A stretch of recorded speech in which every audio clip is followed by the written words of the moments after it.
Hi, good morning, everyone. Welcome to Office Hours, where we answer your questions 7 days a week. Bill Davis is our reader today. Bill, what's the first question?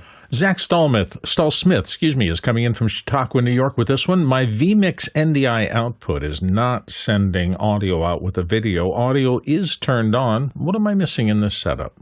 Jonas? One thing to keep in mind is that vMix, you can not only route what video you're sending on each output, but also what audio. So if you go into, we go into a clean vMix here, and you just go output NDI SRT settings. As soon as that opens,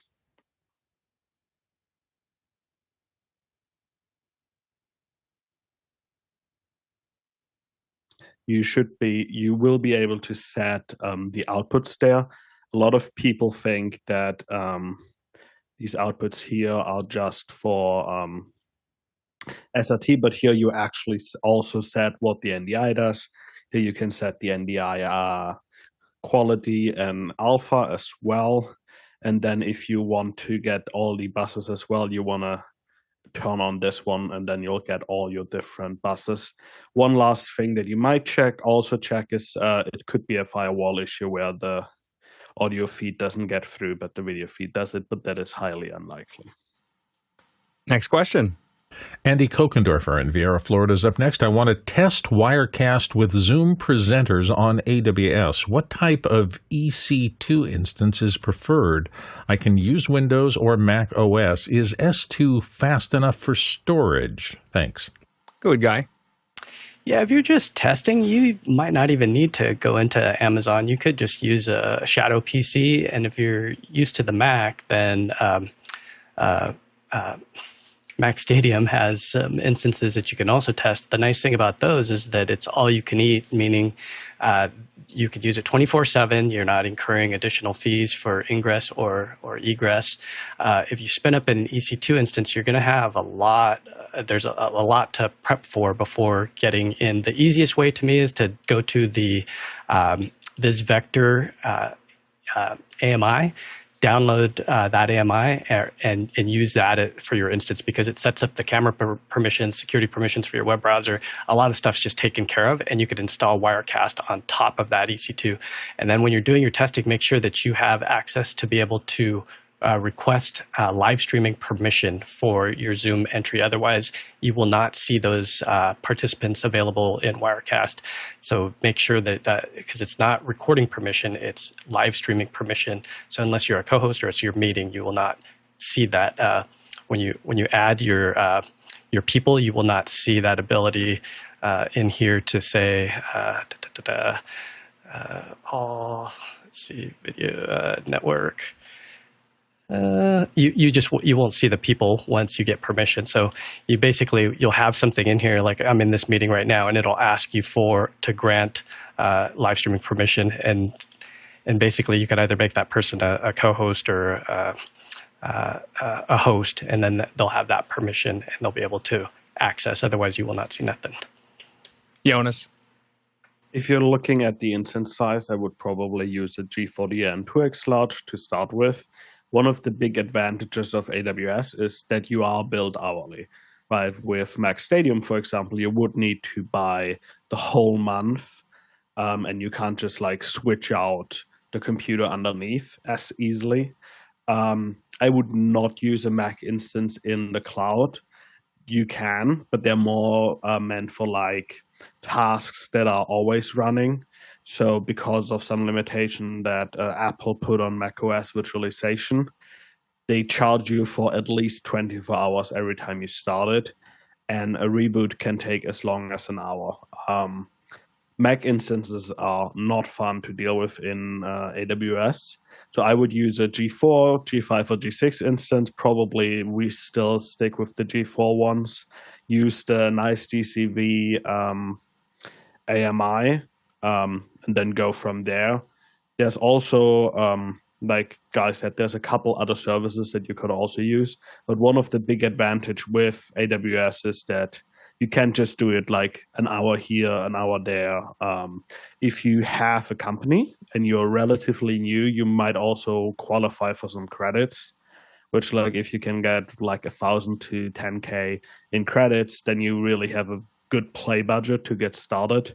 That being said, this won't be a thing that you can just like swipe your credit card and get ready. You will need to request a limit increase for G40N instances. And then if you run into any issues, we have in our Discord server, we have a wealth of knowledge of the last 5 years of pain of doing cloud production. So if you run into an issue, some of us probably have already run into it. Guy?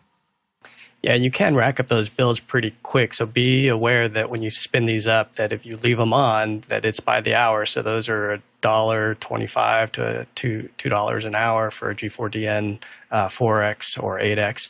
And the Wirecast isn't super heavy on GPU. It's even their Wirecast gearboxes. James Haldane and I were just talking privately about this yesterday. He uses a Wirecast gear, and inside that box is not a super heavy duty GPU. So you might be able to get away with a general purpose machine. So a G4DN, the G denotes that it's a graphical one. And as Jonas was saying, that you have to ask permission to get these, and it could take days to get permission. So if you just want to get in there and start jamming, again, a Shadow PC for like less than $100 a month, and you can leave it on all day. You could, well, they'll turn it off. So that's the downside to Shadow PC is if it sits idle too long, that they'll turn it off. So you can request, I've done it in the past where you can request and ask for permission. And then once you do get Wirecast installed, it will look like this, and you'll see under network. So you'll add shot and then network, and then down at the bottom, once you get that permission, it'll say Zoom participant. So it's all the way at the bottom of network, and then you can just add your person, and you'll see them in there, and then you'll be able to cut away and add them into your multi-boxes and whatnot. And coming in from the chat, to answer the question, is it fast enough for storage? Mickey chimed in and said, most likely faster than you can imagine, to which Alex answered, I can imagine a lot. And shameless Star Wars reference. And one thing to keep in mind, since you're probably meaning S3, S3's blocks is file storage. So you can record to EBS, no problem, but depending on what you use to mount your S3 bucket, I personally wouldn't record to it. It should be fast enough, but it's not like deterministic latency with which the OS expects from something like a file system. So what we are doing is we attach a larger drive additionally to it, and then you can mount an S3 bucket to copy off to it, or use a large cache, which at that point it kind of works like Lucid does, just without the streaming. But I personally wouldn't record directly to S3. We always record to another file system, be it EFS, EBS, and then copy the resulting files over to S3. Guy? Yeah, and just to go back to the Mac Stadium side of things, the pricing for this is for the month. So even if you installed it on let's say an M4, you would get a 12-core with 48 gigs and a super fast 1 terabyte drive. And again, all the egress that you can eat for $299. You got to be aware of those egress fees because they will eat you alive if you have a lot of people going and grabbing those files and pulling them down. So if you're doing records and you know that other people are going to pull down the whole thing, go look up the price per gigabyte for egress fees before you get carried away and factor that into your workflows, because sometimes it's nicer to have an all-you-can-eat service than one where you're getting dinged per gigabyte going out. And one more note from the chat. Tlaloc Lopez Waterman chimes in and says, just a reminder, with live stream permissions, you cannot stream from a breakout room. So you got to be in the main room if you're going to stream from that. Good note. You can get lots of notes like that in the chat that goes on with the show. That's in Makana, where you can not only chat, but also ask questions and vote on the questions. And Jonas mentioned the Discord as well, and that's where there's a lot of great information. You can get to both Makana and a Discord if you go to officehours.global/join. Sign up there. You'll get an email with links on how to get into all the good stuff. Next question. Next one comes from Harold Williams in Portsmouth, and Harold wonders, if I hire an audio engineer to mix front of house at our live events, what credentials should I ask for? Bill? You don't say much about whether you're going into a fixed installation that has a mixing desk already or whether you're bringing it in. I mean, if you have an engineer who has their own board and they're coming in with it, you can expect that engineer to be perfectly familiar with his own equipment. If you're bringing them into a fixed installation, you want to make sure that they're familiar with the equipment they'll be working on. So that's the first thing I'd do. And I'd also just try to figure out, describe the event you're doing and ask for that engineer's experience with that size and scope. I mean, obviously, someone who's been used to doing talking head 4-person panels get into a situation where you've got a big band. That's an entirely different circumstance. So you want to make sure that they're competent in the lane that your actual event is going to be working in. Alex? Credentials. I've heard of these. They're pieces of paper that no one ever looks at again. So what I would say is that every audio engineer that I've worked with, I found in one of two ways. One way is that I ask somebody, like, for references. I think John Wallace mentioned that. I ask someone, like, who do you know that could do this? And that's part of building up your network. Or I do lots of fun projects that don't make anybody any money, including me. And I invite people to it, and that's how I meet everyone that I hire. like that's like locally, like that's like, hey, I got this crazy thing. Let's go do something that is just like, we'll grab a bunch of gear, get a bunch of people. And that's how I build my network informally, that in references. And then hiring people and having them volunteer or hiring them as interns and having them work their way up to knowing how to do it. But those are the big three that I use to find people. And so, but for high end audio, it's always been references. Who do you know? I call someone that I know, and I usually call people and offer them the job. And when they say they can't do it, because a lot of folks get pretty busy, I ask, okay, well, give me another name or two that I can call. And usually within a couple, you end up with somebody that can get the job done. But that's why it's so important to get on other projects, work on other projects, meet other people, and understand that every show that you're doing, you're either building your network or destroying your network. Every person you talk to, how you talk to them, how you interact is either building or destroying your network. Next question. Next one comes from Guy Cochran in Seattle, and live from Cinegear booths in Los Angeles on the Universal Studio backlot, we have a bonded SRT feed going into after hours at 11 a.m. Pacific today. And he says, want to see the rig? Oh, yes. Yeah. So this is what we call an epic Cochran. You know, when he's going to show you something, it's an epic Cochran. Yeah, so go ahead. Prime order Cochran. The Cochran progenitor. Go ahead, Guy. Whew, got it.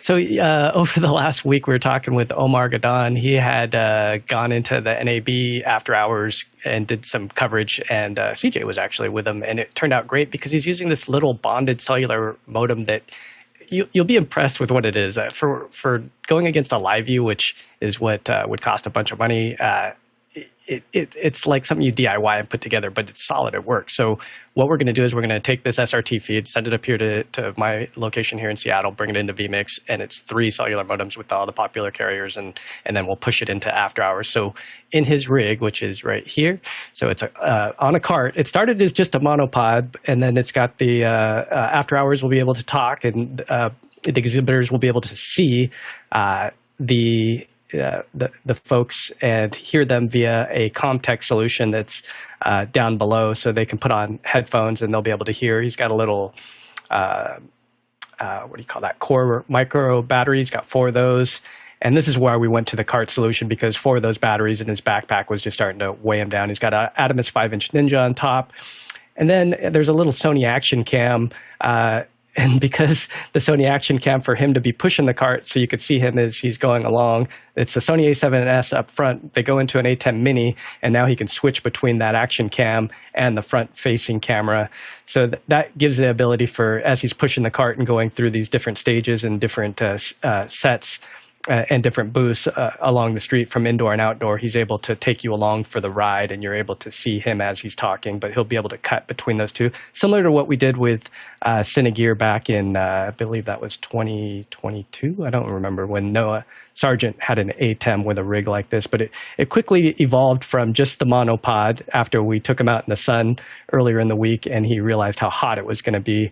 So he decided, let's bring the cart, and we could always just pull. It's just clamped on there with a couple super clamps. He could quickly release that thing, dump the ATEM, dump the battery, and just cruise along without the cart if he deems fit. And Robert Green is going to be on site helping him out, giving him a little bit of a hand. So you can see there's some audio coming out there, and that audio will be going into that Comtech. You can see that Comtech transmitter, and that goes into, he's got like 3 receivers, and this is the additional kit that he'll have with those headphones, and be able to give that receiver there to the exhibitor, and then give him some Walkman style headphones, or he's got a bunch of those kind of disposable ones that he can hand out. Using the DJI wireless for his audio in. Using a DJI wireless for the audio. Yeah, just keeping it simple. I mean, this isn't meant to be super hardcore. It's just it evolved, you know, as you can see what happens. That'll be the handheld. So there is 2 mics. There is a clip-on, which will be on him, and there will also be a handheld, and then he's got the Jackery or one of those battery banks to be able to run the ATEM off of. So you can see it quickly evolved from something that was supposed to be simple into something that is a little more complicated. But what we found was, because of the heat, as Alex was alluding to, why he didn't want to do this gig, is the outdoor stuff can be brutal. He also has an umbrella, which he might or might not use. We'll see. So he's rigging up a way to put himself in the shade if he gets a little overwhelmed. And the most important thing is he's got drink holders attached on those legs of that cart, so he can easily hydrate himself. So he's trying to make it a little more luxurious. Bill? I was going to mention umbrellas, having shot in Arizona for a long time, even though it's going to be a lovely 70 degrees. Boy, when you're out there for 3 or 4 hours pushing a cart in the open air, it's brutal. So great. I had huge umbrella rings at Gov Umbrellas. Turned out to be my friend because they're bigger than the average ones. Guy? And then here is the map. So you can see that there's 2 indoor stages here, 30 and 31. Inside is Sony, Blackmagic, Condor Blue, Felix, etc. Hot Rod Cameras, Godox, Astera, Aperture Airy. What else we got? Power Gems, Diode LED, Scientific GVM. And then as you cruise along down, this is where Back to the Future was shot, somewhere in here. Robert would know more. I haven't well, when I was a kid, I went here, but it's been a long time since I've been outdoors on that back lot. Red Digital Cinema. We've got Fujifilm showing there's a new camera there that's exciting. Hopefully we'll go see it. The Eterna is there. Film Tools is there. Tiffin, Mark Roberts, Small Rig. It looks like it's going to be a good day. So we're going to go live at 11 into after hours. So jump in and join us and ask some questions, and we'll see how Omar holds up in the valley heat.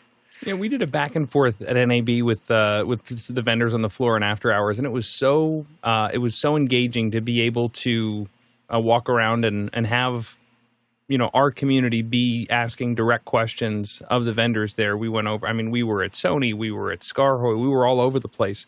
But my favorite part is we're using those DJI mics, but he has a little mount that you put the DJI mic into, that you put a windsock over, and then it has a handle, so it looks like a stick mic, and you're not doing the, I'm going to hold up a lav like you see people. It drives me crazy. So aesthetically, it's a little bit nicer, and that attention to detail is nice. But Omar's a pleasure to work with, and I'm glad that we're doing another live. It's exciting. Thanks, Guy. Yep. Next question.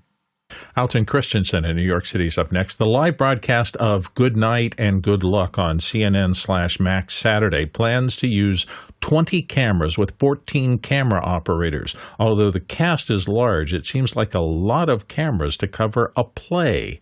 Link in chat. Courtney? Well, you're forgetting that the play, Good Night and Good Luck, is based off of the screenplay, the movie that was done, which, of course, takes place at CBS News. So a lot of it takes place in the control room and on the newsroom stage, newsroom set. So there are live monitors in the control room and on the set and from remote people that Edward R. Murrow is talking to. And they're all period-looking black and white monitors, and they have to have camera operators, since it's a live show and a live play that they're broadcasting, operating all those cameras that are putting the images that he's interacting with on all those screens in the control room and in the studio. So and union rules state that they have to have, if those cameras, if those images are seen live on the air and they have to be moving and tracking the people, they have to have union camera operators operating them. So, they have to have a pretty good camera staff just to operate the prop cameras that are used in that play. So I imagine that's where the camera operator count comes up to. I've worked on a couple of TV shows like that take place in newsrooms, and we had prop cameras and would always have to have union camera operators if the cameras were moving and tracking people. We've got evening shows for you to watch. In addition to our morning fun here, we have Extra Hours Monday nights at 6 Pacific, and also The Rundown with David Paskin. That's on Thursdays at 6 p.m. Next question. Chad in Toledo's up next. Any suggestions for storing large video files for archive purposes with the ability to easily access them again? Currently, we have an airtight bin of external drives. Alex?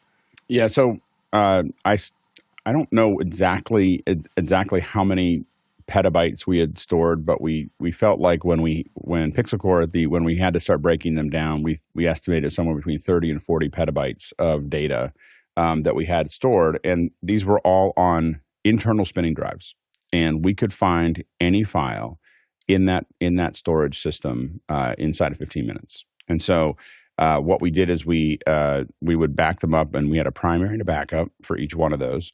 And then and I know this will sound very old, and people will tell you to use tapes. I lost too many things on DLTs. I won't use them. And they just took so long. Like, you can come back sometime this afternoon to get it. And usually we wanted it a lot faster than that. And so we found that when you buy hard drives, there's a hockey stick somewhere.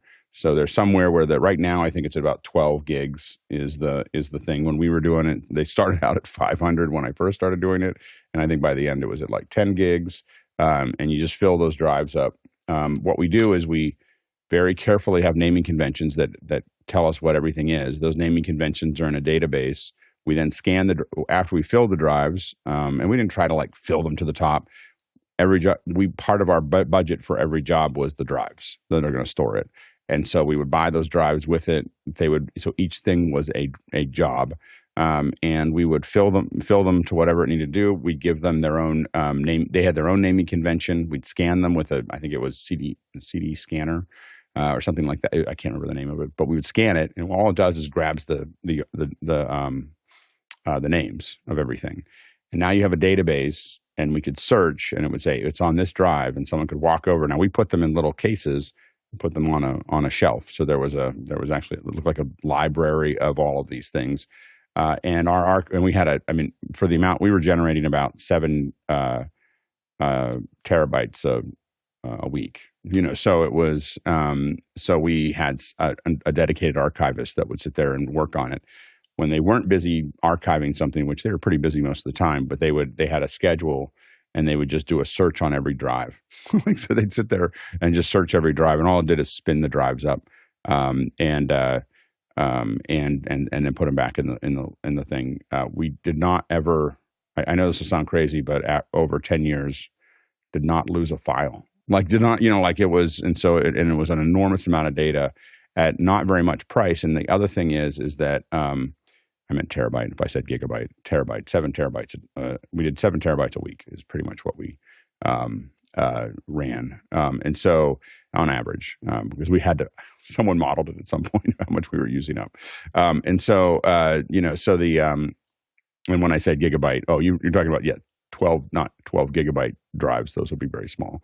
They'd be very tiny little drives, like little ones that you put on your keychain. 12 terabytes. I know that sounds very caveman-like to do it that way, but I just have to say that it worked incredibly well if you have someone that's going to manage it. We had someone that had some accessibility issues, a lot of mobility issues, and so it was a perfect job where he didn't have to go a lot. He didn't have to move a lot, and he was able to just sit there and produce. And he was fantastic at doing what he was doing. Jonas? I can't believe that now I'm the person saying go with LTO drives after Sorry, all that. The worm turns. But there's this one interesting, and I have friends who their data is a lot more, and they use canister from Hedge, which kind of works like what Alex said, but for LTO drives. It gives you all the archives. And one cool thing that they also do is if you scroll down here, they have a library manager. So they have drag and drop, and they also allow you to search your tapes without needing to mount them, which that's kind of neat. The other thing I'll say is this is often a thing where some VC-funded startup will tell you, just put it all into the cloud. But you have to really think about how often are you going to access it. You could put it all in AWS deep Glacier and not pay that much per terabyte, but you need to upload it. And if you ever need to actually pull it, then you're going to have a charge event for that. So are you willing to just eat the cost if your client comes back and asks for files? Or are you going to charge them? How is that whole process? Backplace is the other one that I know a lot of people are backupping too, because one of the advantages with Backplace is you can give them a call and they ship you your data back on drives that you can then put in there. And the one cool thing that AWS also announced is they now have data upload terminals where you can rent a room that they have direct connect to. You bring your drives and you upload from there, so you don't have to hire an AWS Snowball anymore. Bill? I think Alex had mentioned earlier, I think he may be using Disk Catalog Maker, which is a small little utility that is brilliant. You just put the drive in, it reads everything off the drive, catalogs everything, and you can put hundreds of drives and literally a million files in there, and it will tell you exactly whether or not that file is somewhere and where it is in a half a second. It's a simple, clean, fabulous cataloger for big databases like that. And Aaron Husledge in the chat is the backup ambassador. He reminds us all that 3-2-1 backup strategy still matters. So there's got to be 3 different copies of the file on 2 different types of media, and one of them should be off-site. So if that means one's in hard drives and one's on a different kind of hard drive and one's in the cloud, for example, I have a Synology that I use for backup at home, and then there's a twin of that Synology at my office, and they stay in sync all the time. So if there's ever a disaster, you're okay. And then JJ McKenna said that of the greatest of superheroes, it's definitely Captain Caveman. He's just looking great there. Thank you, Midjourney, for that one. Next question. Roscoe Jones in Madison, Indiana. Up next, thoughts on buying refurbished switches. I'm looking for a 10.10 gigabit per second unmanaged switch. No power over Ethernet needed. Anything under $250 that you would recommend? Guy? Yeah, I really got to question why you need an unmanaged switch and what you're actually doing, and can you get away with something less? I'm kind of looking in the chat to see if anybody else is going to answer, but there are some options from QNAP that have some SFP modules. So when you're looking at these 10 gigabit switches, you got to realize that some of them will have RJ45 jack, but some will also have these SFP adapters like this one here. So this is a QNAP 16 port for $599, and I start to question why not just go ahead and buy something that's new and get something that's managed? I can show you that in my network, I'm using something called a switch aggregation. If you don't need 8 ports and you could handle a whopping $269, this is what then feeds into my other 2.5 gigabit network. So I go 10 gig into a switch that has 2.5. So if my users, because most editors, you could throw them a 2.5 gigabit and that's fast enough, because you got to figure out on the other side, a 2.5 gigabit NIC is only like $20. If you have to buy sonnets, they're $200. And if you have 10 editors, you're at $200. So if you're complaining about, trying to find something for $250, by the time you add in all this other stuff, it really starts to get expensive. So maybe Courtney has a better, Did Courtney take his hand down? You covered it completely. I didn't need to raise my hand. Thanks. You got it. Yeah, that's great.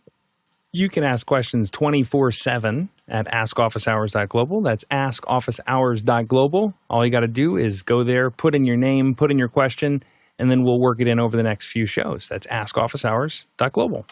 Next question. Zach Stallsmith in Chautauqua, New York is up next. I have a Deco Mesh Network. Yeah, I know. I want to put a Wi-Fi Listen Tech ALD device on the guest network. I have it on the closed admin side, but I want the guests to access the audio on their phones. Is there a firewall issue that might prevent this? Alex? Yes. Number one is, it may not want to go across that border, but also I believe that a lot of times you'd have to put it on the guest network for it to access it. Mickey says that put the guest server on the guest network if you want the guest to access it. Yeah. Switch to an immensely superior VHF listen technology system in order to avoid the multitude of issues that you're going to have with IP and Wi-Fi. One of the things to remember is that one of the ways that this is set up, the Wi-Fi Listen Tech is set up is multicast, and many networks will not allow that to happen. So you just got to make sure you really look at how it's set up. But I agree with Mickey that we've done some things over Wi-Fi. We really do attempt, unless you own the network and you can run it completely yourself. We tend to want to go to a transmission system. The other thing John Wallace brings up in the chat is that guest networks sometimes have device isolation, so individual clients on that guest network wouldn't be able to see each other, and that could also cause some messiness there. So look out when you're on any sort of consumer infrastructure. You gets complicated in a hurry, and it's an opaque thing. It's a black box that you can't see into. You don't have switches and control over. So VHF. Next question. Alex Udall in West Palm Beach, Florida is up next. For simpler government chamber or meeting space AV applications, have any of you ever interfaced a push-to-talk mic system to trigger the recall of pan-tilt-zoom presets? I have looked into this at a surface level, and it seems like it should be possible with some middleware. Go ahead, Alex. It could, but I'd caution using things outside of their primary mission for something like this. I mean, it feels like, and Jonas can probably expand on this, it feels like a Stream Deck and Companion is going to take you a lot further along than trying to use a push-to-talk system to make that actually work. Jonas? There's a lot, especially for plenary and large conversation, there's a lot of systems built for that. I would probably do it where you program your PT sets so they only do it in preview, or there's a still operator interference, so you can be sure you go to the right person. But it is generally really helpful if you have a laid out map of all the positions and can just click on that position. There's full-on solutions built around that. I, of course, know the Roscrom that is the solution for that is used in city halls and chambers, but depending on how you can get the data out, you might also be able to hook something up to Companion and dabble in that. This is mostly also for smaller governments that can't afford to have 24/7 people cutting a show that probably not that many people want to watch, but that should be watchable. So that's where I see that mostly used. Next question. Claude Lopez Waterman, who is traveling today, wonders, a longtime friend of mine borrowed my MixPre 6 recently. Now he has a question. Should he get a MixPre 3 or 6 other than the number of inputs? Are there other reasons to go with one or the other? Alex? Wait for it. Here it comes. It depends.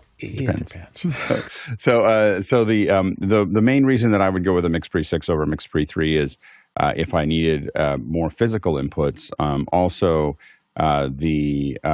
I can't do ambisonic with a MixPre 3, and I do a lot of fiddling with ambisonic records. So you would need, and the MixPre 6 will have the ambisonic processor to binaural, so that you can actually hear what you're doing. So those would be that'd be the main reason that I would do it. But that's and I'd love to have a MixPre 6 around, but I'm generally pretty happy with the MixPre 3.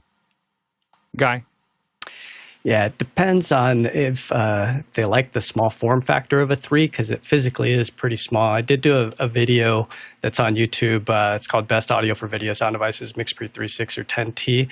And the thing about the 10T is that it has real XLR outs. So you want to be careful about what you're buying here, because there's also power options where you might want to look at, do you need that Hiroshi output or battery input, or do you want to use MP style batteries? So if you watch this video, I actually walk through putting it inside of a bag, and then I let you hear the difference between a Sheps microphone with a 3, a 6, and a 10, and you can kind of get an idea as to what they sound like with that gorgeous $2,000 microphone. So I'll put a link in chat to that video.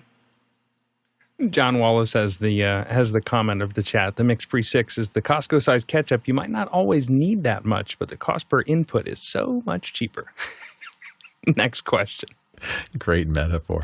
Jonas Dottel in Stuttgart joining me, and here on the panel today we have a behind-the-scenes shot of how Starlinks were used for the Conclave in Rome. Oh, nice. Italiano, Cochran. Go ahead, Jonas.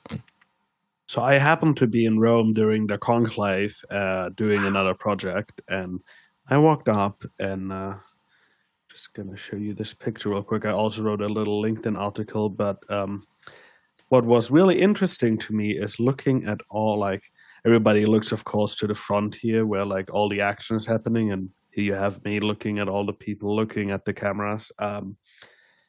It was really interesting. I also have a little video, if that's gonna play, where you see they just had Starlinks standing there. Live view. There were a couple live views, a lot of phones. But like just here, you can see 4 or 5 Starlinks, and it was really interesting to see Starlinks out in the city this much. Zoom in here. It's was quite something to be there at that special moment and just be like, oh, look at that. There's like so many Starlinks. And one of the things that I found out after the fact that the Vatican actually shut off their cell repeaters and transmitters to make sure that no messages leave the conclave. So that probably also didn't help, and all the people standing around didn't help with LTE. But first time I saw on a major event like that, all the smaller broadcasters having Starlinks. They, of course, still were like your big 3-letter broadcasters, not pictured here because they just had like a built-up stage thing with like satellite and everything. But this was way more interesting to me. You know, as soon as I saw that picture and the number of Starlinks, the first thing that I thought was, holy smokes. And then I said, wait, that's what they're there for. Yeah, I do think that they've replaced in a lot of ways we would go there, and a lot of times there'd be live views everywhere. But to your point, the cell didn't work, and live views many times it didn't work as well. Courtney. So when the white smoke came out of the chimney above the Vatican, the crowd burst into a fabulous cheer. It was because for the restoration of the cell service, probably. Yeah. And I got bars. Aaron mentioned in the chat that a friend who worked for the BBC said the Starlink stopped working right at the height of things. The network just fell over, so there was a little bit of congestion in that particular cell. But yeah, that's really fascinating. Jonas, can you describe it all? Was there a large kind of it, because you were right next to St. Peter's, and it seemed like that there were all of the broadcasters were right next to the basilica and not in. Did they have everyone kind of smushed together there, or what was the crowd management like there? So what you saw there was just the what looked like the more indie broadcasters, the smaller broadcasters who didn't build a whole set. On the other side, they did the thing that they also do at the Olympics and everywhere. They built like a tower full of sets. So like there was like a 4-story tower with all the different sets. So everyone can get a nice shot with the Peter's Dome in the background. There wasn't much management for that left side. The right side was heavily guarded. Next question. Craig Kadoki in Toronto, Canada. Companion version 4 was released recently. What should we look for in this update? Jonas? So the good news. Companion 4 is not like Companion 3 from Companion 2, where all your modules suddenly stop working. It's the same framework. A lot of things have stayed the same. And what I'll do is I'll show you Companion here real quick. One of the things is that you might be confused, why is there only 2 pages? One thing to keep in mind is you can now create more than 99 pages, but it also means by default you only have 1 page. You can name them, you can resort them. That's one thing that is really important to keep in mind. You can also now create much larger grids. So they are discontinuing the support in the past for the X keys, where if you had an X key that had more than 32 buttons, life got weird. Now, since you can just make the field much larger, it's a lot easier to integrate with the X keys. The other thing is all the settings got moved into their own little thing. So we now have a left navigation here. Your emulator and web buttons is under interactive buttons. And one thing that is really cool is the modules. So in the past, one of the issues that we as module developers had is we had to sync with Companion when we could release a module. So now if I want to fix my player B module, I fixed it, I uploaded it to the repository, and people in the betas could get it, but people who live on a stable version couldn't get it. Or sometimes there was issues where like maybe one developer was a little more adventurous and removed support for like version 2 of their software, but now you had to update to Companion 3 that only supported version 3 of their software, so you couldn't mix and match. And that's one of the big advantage. You can now manage modules in here. What that means is that you no longer can only use the modules that Companion ships with. You also have the import module package, and I'll show you where you can get those in a second. There's also the import offline module bundle. So on the BitFocus website, they now also offer a file that is all of the current versions of the modules to that time point bundled. So you can download that if you need to work offline. But then the cool thing is if we do, for example, the ATEM module, you see all the different versions. And what I could do now is I actually want those 2 versions because that version was really stable. That worked great with my ATEM. That's all I ever wanted. And now if I go back into connections, I have my ATEM here. You are able to select the update policy. So you can say, hey, don't do anything. I want the stable or stable in beta. If you are on manual and you turn off the module, you see the different versions that I installed earlier. So now I could do this, but one of the really great things is if you want to test out the latest version is now I have 2 ATEM control modules in here, and one of them can be the latest stable and the other one can be a beta. So now there's a lot more flexibility, and the modules, like there was this huge pain between version 2 and 3 where we had to like rewrite all the modules to be standalone. This is what we have been working like towards to, that like now Companion and the modules are like separated. vMix got a lot of cool new updates. One thing that I like to highlight is you might be confused, where is my delays? Back in the older versions, you used to have delays here. What you now do is you now have a wait action. So what is happening now is that it's a top to bottom execution. The other really cool thing that I love is you can do an if statement in here. So now I can say, I could do vMix, if I try to press that button and that bus is muted, then blink or like send me a message or unmute it. But if it is muted, unmute this other thing. So you can now build conditions directly into it here. And you can also use an action group. So if you have multiple things that you want to do, you can now do a group in here. And that way you can also like concurrent, sequential, like triggered all at once, triggered after each other.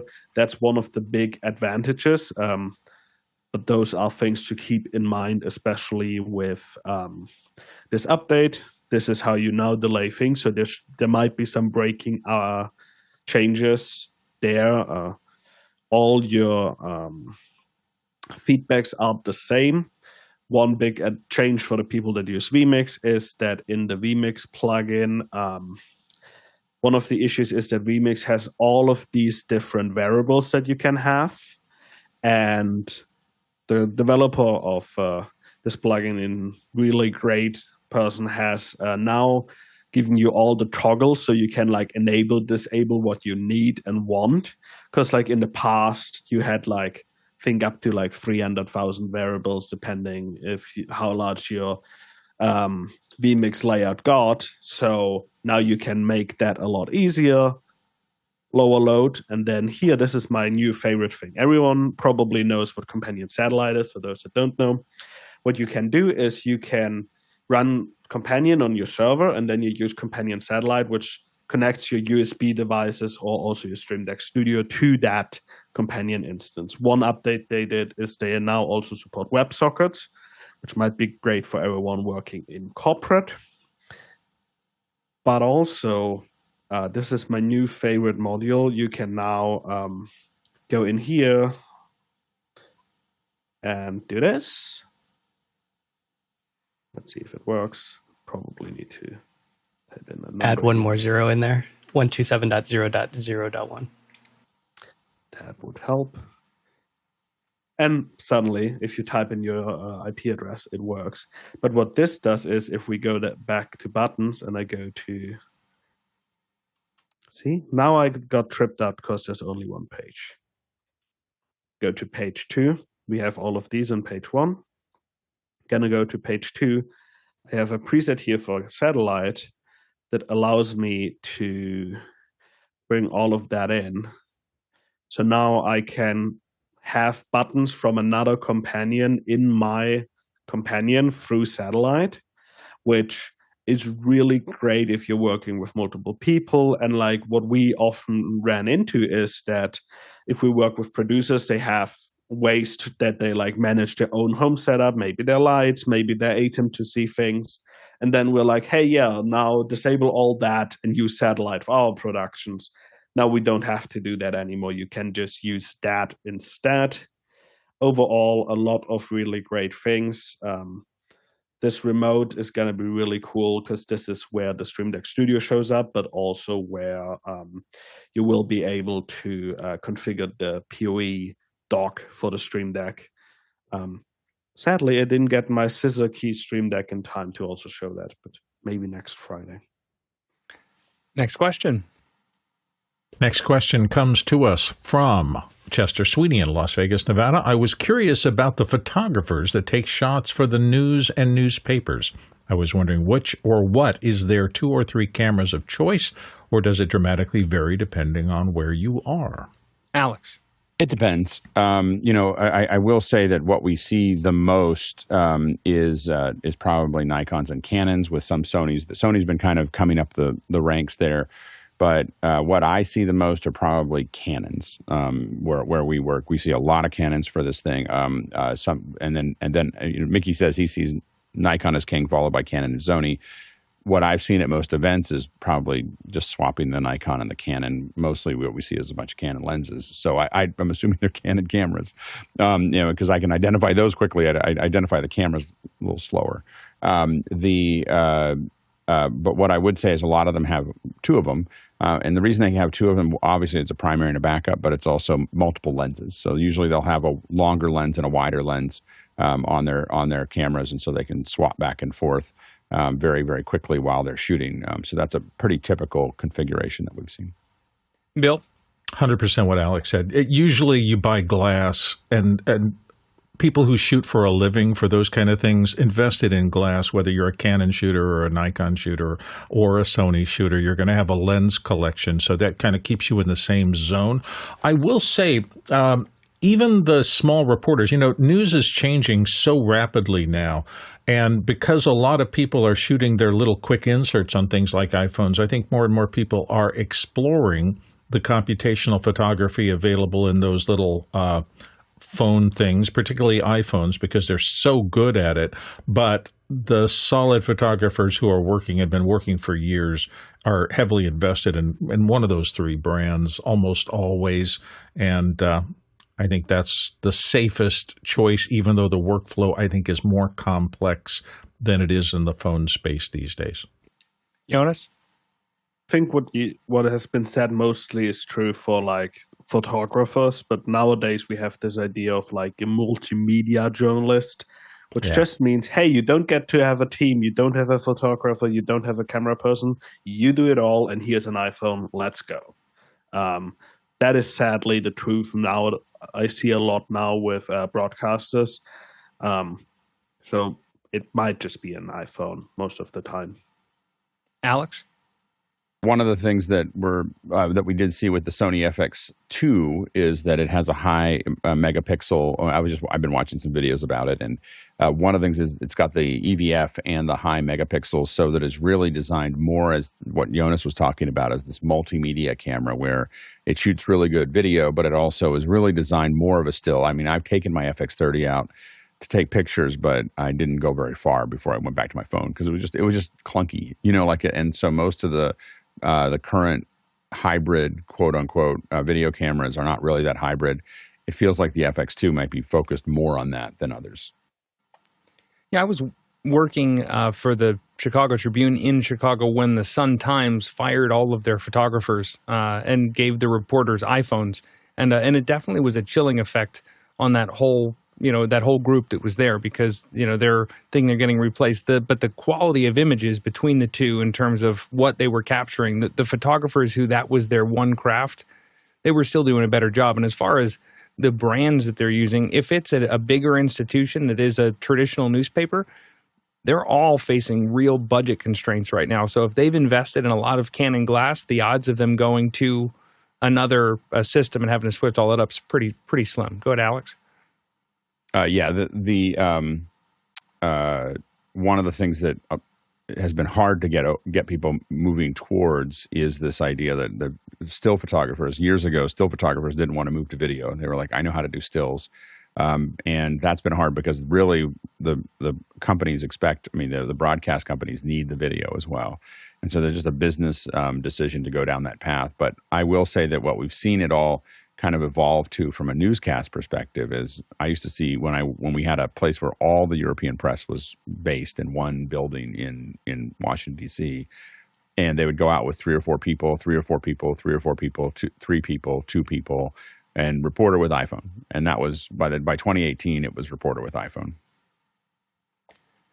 If you're finding office hours valuable, there are a couple of ways that you can contribute and help the show. You can, of course, like and subscribe to the channel on YouTube. We also have lots of volunteer opportunities, both during the show and around the show. You can find out more about that at officehours.global/volunteer. And finally, we have officehours.global/donate, and that's where you can contribute to us financially, helping us keep the show running. Just head over to officehours.global/donate, and we really appreciate the support. Next question.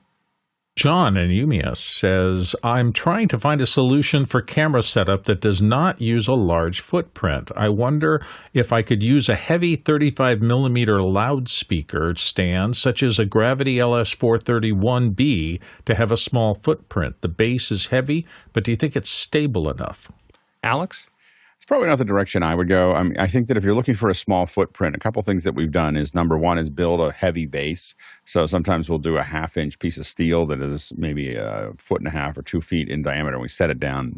It's not going anywhere. We put a straight post to it, and that's going to have a very small footprint and be able to be very stable. And when people bump into it, there's a higher chance that they will hurt themselves than if they're actually going to knock it over. The thing that we have used the most for small footprint little arms is Triad Orbit. So Triad Orbit makes these tripods that come down, and then they open up right at the very bottom. They're heavy, But they open up either completely flat against the ground or in a couple different adjustments. And we have found those to be really effective at I got to get right behind something. I got to put it in some weird corner. Those have been pretty useful for us. Bill? The trend in cameras overall is smaller and lighter, even with the high-performance ones. I mean, in generic, nothing looks like an old Speed Graphic or a Bellows camera from 30 or 40 years ago. And now, as things get smaller and lighter, you have this combination. You're trying to find smaller grip equipment to go around it, but you also want it to be stable.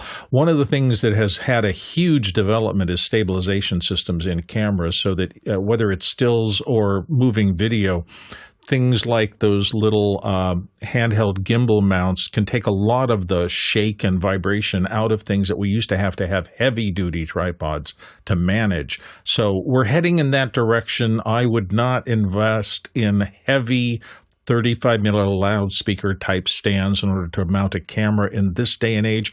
I would maybe find a way to mount one of those gimbals that does some of the shake reduction onto a lighter stand package. You don't note here whether you want to be mobile or whether you're in a studio situation, but we're not seeing anybody develop what used to be studio photography camera stands, those huge, incredibly heavy things for still photographers.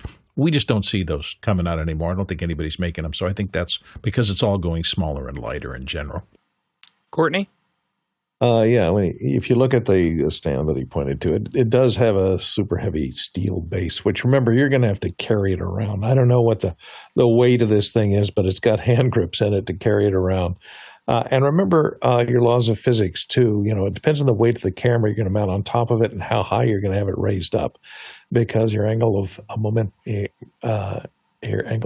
is that what it's called, is going to be greater. So any movement in that base is going to be amplified throughout the height of that single post. So if you're putting it on a platform, let's say, where people might be walking around, or on a floor, a wooden floor that may not, that's old and may creak or move a little bit, just a 1/4 inch movement in that base plate can rock the camera a large degree on top of that single stick. And a tripod ameliorates that problem by dividing the movement of the floor into 3 separate areas. So it'll be much more stable on a tripod than it will be on a single stick that is mounted to a weighty base plate. The other thing you're thinking about in the physics question is, as you're putting stress on that system, if the base isn't moving, if the base is heavy and stationary, and you do put some force at the top end where the camera is, what's your next weakest point that's going to break? Is what is the tripod head that's on? How is the tripod head attached to the system?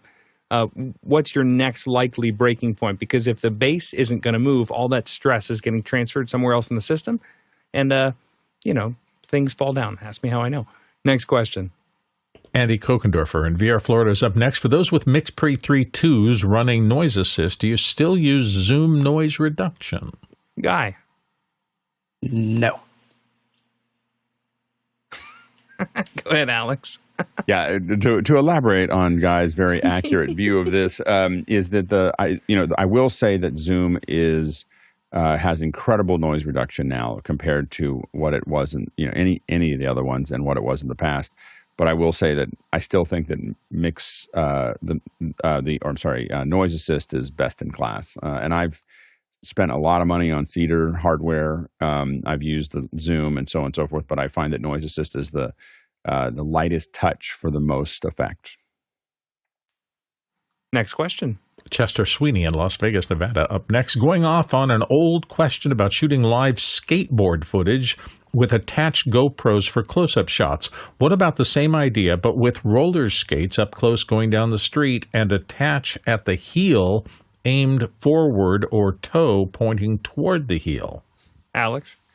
I don't know what you would get there. I mean, I don't know about the heel. Maybe from the toe pointed back, you get some weird shot of the foot with the stuff going back. I'd probably turn it the other way and get it there. I think that would be hard to watch, but it may. I just don't know how that. I don't know how long I would watch that. Bill? If it's a specific technique you want, like you want a dog's perspective or something like that, mounting a camera on a skateboard and moving it down there would be great. I don't think anybody would want to watch it if you're capturing a skateboarder, because all those kick flips and stuff like that, the camera position would just get insane, and I think make everybody sick after a period of a while, unless you're 14, in which case you'd love it. Courtney. You might try using an Insta360 because it has the ability to stabilize itself, stabilize the horizon in post-production. So it's capturing 360. So you could pick your angle, you mount it on the front toe of the skateboard, and you can get a shot up at the skateboard rider or a shot forward. You pick after the fact. It can even probably erase the skateboard if you put it horizontally, and so it just looks like this little floating low-angle shot of your environment or the skateboarder. So I'd use an Insta360 and stick it off the front, and then pick your angle later. And then Mickey in the chat mentions that you're probably best served by having the camera op on another set of rollerblades following your main talent. The camera operator is going to take a lot of the shake out that is going to be, jostling that camera around and making it kind of interesting to watch. Hey, thank you, everyone, so much. Thank you, our producers, for asking such great questions today. I didn't think we'd be talking about skateboards and the Conclave, but, you never know what you're going to get here on Office Hours, so we appreciate it. If we sent your question back, if you asked it in Makana, it'll be in your notes. If it was a QR code question, we'll start again on Monday getting those into the show. To the panel for being here today. It's a privilege to spend an hour getting smarter with you. Thank you for bringing all of your life experience into the show. It's really a pleasure. And finally, thank you to our back-end crew, working not only during the show, but also all around the show, keeping us organized, keeping us going forward. We can't do it without you, and thank you so much. The Tlaloc reversal today, if we went around and asked these questions in person, it's 30,000 miles, 49,000 kilometers. That's 239 million bananas for scale. See you in After Hours.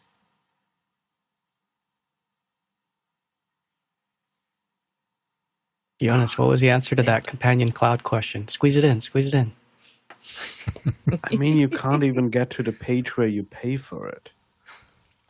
Like, I try to find it out, and I'm just like, wouldn't use it.